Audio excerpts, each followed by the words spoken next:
कांग्रेस ने social engineering फॉर्मूले के तहत जिसकी जितनी आबादी उसकी उतनी हिस्सेदारी का ऐलान किया है, जिसको लेकर एक बैठक आयोजित की गई थी। मल्लिकार्जुन खड़गे और राहुल गांधी इस महत्वपूर्ण बैठक में उपस्थित थे। मेरे साथ बात करने के लिए मुरादाबाद के वरिष्ठ पत्रकार हैं, सीधा उनसे जानेंगे।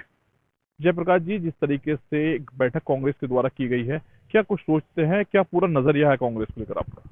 देखिए, राहुल गांधी पिछले काफी समय से सामाजिक न्याय की बात करते रहे हैं और मल्लिकार्जुन खड़गे जी ने जिस तरीके से कहा वो ठीक है, वो उनकी पार्टी का अपने लिए विचार है। लेकिन मुझे लगता है कांग्रेस को उससे पहले अपने संगठन पर काम करना चाहिए, जो हमें बीते कई चुनावों से वो लगातार हार रहे हैं। तो कांग्रेस को सामाजिक हिस्सेदारी और न्याय की बात करनी चाहिए। निश्चित रूप से वो एक पॉलिटिकल पार्टी है, लेकिन उससे पहले जो उनका संगठन उत्तर प्रदेश जैसे महत्वपूर्ण राज्य में जहाँ 403 विधानसभाएं हैं, वहां पर नगण्य है, उसको मजबूत करना चाहिए। किसी भी प्रदेश में उनके पास कोई जवाबदेह नेता नहीं है, एक दो को नाम छोड़ दें।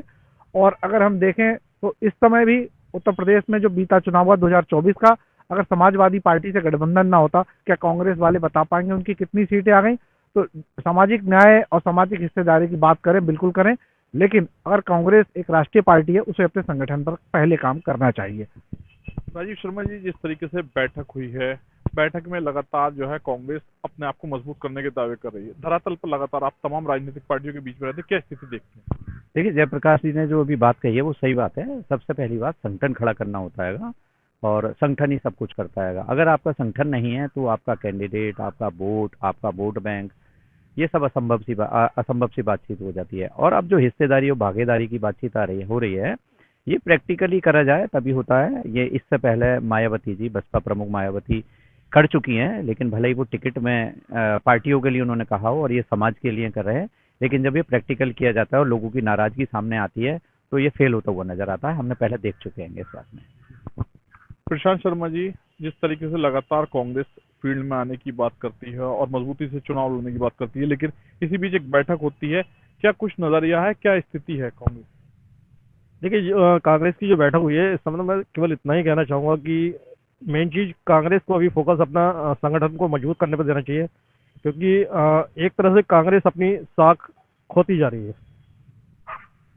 जी जयप्रकाश जी, लगातार कांग्रेस के नेताओं के दावे हैं वो लोगों के बीच जाएंगे और अभी इंडिया अलायंस की है, क्या स्थिति मानते हैं? किस तरीके का आगामी यूपी के चुनाव को लेकर बात करें तो कहां पर है कांग्रेस? देखिए, अब से ठीक एक साल बाद उत्तर प्रदेश में चुनाव होना है, 2027 में।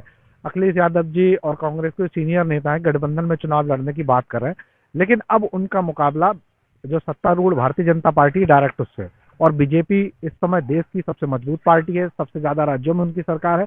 कांग्रेस की एक या दो स्टेट में सरकार है। तो कांग्रेस को सबसे पहले अगर उत्तर प्रदेश में दावेदारी करनी है, ईमानदारी से गठबंधन के साथ आए। वो खैर उनका पॉलिटिकल रणनीति होगी, गठबंधन के साथ जाना, अकेले लड़ना। लेकिन हम जिस नजरिए से देखते हैं अगर राजनीतिक रूप से, तो कांग्रेस को अपने सबसे पहले संगठन पे काम करना चाहिए। चाहे भले ही वो 10 सीट पे लड़े और चाहे 2 सीटों पे लड़े, लेकिन वो अपने दम पर जब तक पैरों पे अपने नहीं खड़ी होगी, तब तक भले ही ये गठबंधन में जीतता रहे। भविष्य में भी हम बीते चुनावों में कांग्रेस का नुकसान देख चुके हैं, आने वाले चुनावों में भी वादे और बड़ी बड़ी बातें जरूर होती हैं।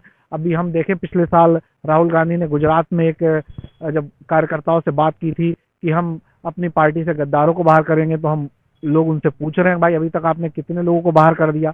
तो कहने को आप मंच से भाषण दो, उसका जमीन पर कोई क्रियान्वयन नहीं होगा, तो उससे कांग्रेस का भला नहीं होने वाला, या किसी भी पार्टी का कोई भला नहीं होता जब तक आप उसका जमीनी स्तर पर नहीं लाते। आप सामाजिक न्याय की बात कर रहे हैं, आप सरकार में रहे, सामाजिक आपने कितने लोग को हिस्सेदारी दी? राहुल गांधी अब जरूर सामाजिक न्याय की बात कर रहे हैं, संविधान की बात कर रहे हैं, अच्छी बात है, ठीक बात है, और संविधान के हिसाब से ही देश चल रहा है पिछले 75 सालों में। तो कांग्रेस को बात करने से पहले कोई ना कोई एग्जाम्पल सेट करना पड़ेगा, और उसके लिए आप देखिए, आप हमारे उत्तर प्रदेश में सबसे ज्यादा ओबीसी और दलितों की भागीदारी है, लेकिन आपका प्रदेश अध्यक्ष एक सवर्ण समाज से आता है, तो आप क्या नसीहत दोगे दूसरे को?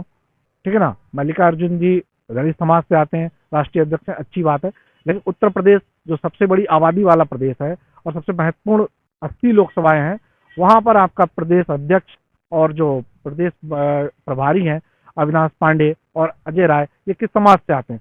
कांग्रेस के पास क्या कोई दलित या कोई ओबीसी या कोई माइनॉरिटी का नहीं है। तो आप वोट बैंक और उनकी देने की बात कर रहे हैं, पहले आप उनको प्रतिनिधित्व तो खुद से दो, उसके बाद आप उसकी बात करो। तो जमीन पर ये चीजें भी इनके सीनियर लीडर्स को देखनी चाहिए मेरे नजरिए से। बाकी उनका पॉलिटिकल एजेंडा है, उनके पॉलिटिकल राइट्स हैं। राजीव जी, सोशल इंजीनियरिंग फार्मूला जो एक कांग्रेस लेकर आ रही है, कितना सटीक बैठेगा? देखिए, सोशल इंजीनियरिंग वास्तविकता तो यही है, आजकल का ज़माना यही है और भाजपा इसी से आगे है। और अगर देखा जाए तो अब जब जो लोग भी इसे लागू कर रहे हैं वो भाजपा के पैटर्न को ही लागू कर रहे हैं। अगर ये अच्छी तरीके से लागू करते हैं तो ज़रूर इसका फ़ायदा होगा, लेकिन प्रैक्टिकली होना बहुत ज़रूरी है। अभी हम बिहार चुनाव देख चुके हैं, ये कहते कुछ और है, करते कुछ और हैं, और जहाँ पे भी इन्हें हार होती है उसमें ये आत्ममंथन नहीं कर पाते हैंगे। ये अपने एजेंडे से भटक जाते हैं, फिर दूसरी तरफ चले जाते हैं, फिर एक दूसरा एजेंडा ले आते हैं, इस तरीके का। यदि इस तरीके का ये लागू करने जा रहे हैं तो मैं मानता हूँ अगर इसे सीरियसली लागू किया जाए और सही दिशा में जाएंगे तो इसका फायदा तो मिलना है जरूर। सोशल इंजीनियरिंग फार्मूले को लेकर मुरादाबाद में वरिष्ठ पत्रकारों से बात की, इसके साथ ही स्थानीय लोगों से बात करेंगे और जानेंगे क्या कुछ लोगों के मन में है। देश के जो असल मालिक हैं, मूल निवासी, जो भारतवासी हैं, जो जल जंगल जमीन के जो मालिक हैं, ये तो बहुत पहले से उन पर राज करने वाले लोग रहे हैं, जो अब आजादी के 75 सालों बाद कहीं जाकर के ये चिंतन हो रहा है। पर हाँ, ऐसी अगर बात किसी राजनीतिक दल की ओर से, देश के नेता प्रतिपक्ष की ओर से यदि आम जन तक पहुंच रही है तो बहुत अच्छी बात है, पर बहुत देर से ऐसा हो रहा है। पार्लियामेंट के अंदर हम लोगों को कम से कम 85% होना चाहिए, वो केवल 50% की बात कर रहे हैं। और जो पहले से आरक्षण महिलाओं का भी लागू है, जो 2029 में 2031 में लागू होगा, उसके अंदर भी अनुसूचितों, वंचितों, मूल निवासियों का आरक्षण होना चाहिए। और ये तभी मान्य होगा जब जनरल सीट पर भी कोई भी पार्टी अपनी पार्टी लाइन, अपना पूरा बाहुबल, अपना पूरा सामर्थ्य लगा करके केवल दिखावे के लिए टिकट ना दे, उनको जिताने के लिए ग्राउंड पर चुनाव से पहले मेहनत करे, चेहरों को तैयार करे, तब जाकर के ये चीजें जमीन पर सार्थक सिद्ध होंगी और तभी इसका कोई मूल परिणाम, असल परिणाम निकल कर आ सके। Shariq Siddiqui, TV9, Moradabad. Fenesta windows, beautiful and durable designs, installation से मेंटेनेंस की लाइफ लॉन्ग कस्टमर सर्विस। आपके घर में फिनिस्टा नहीं है तो कॉल कीजिए। फाइनर फिनिस्टा।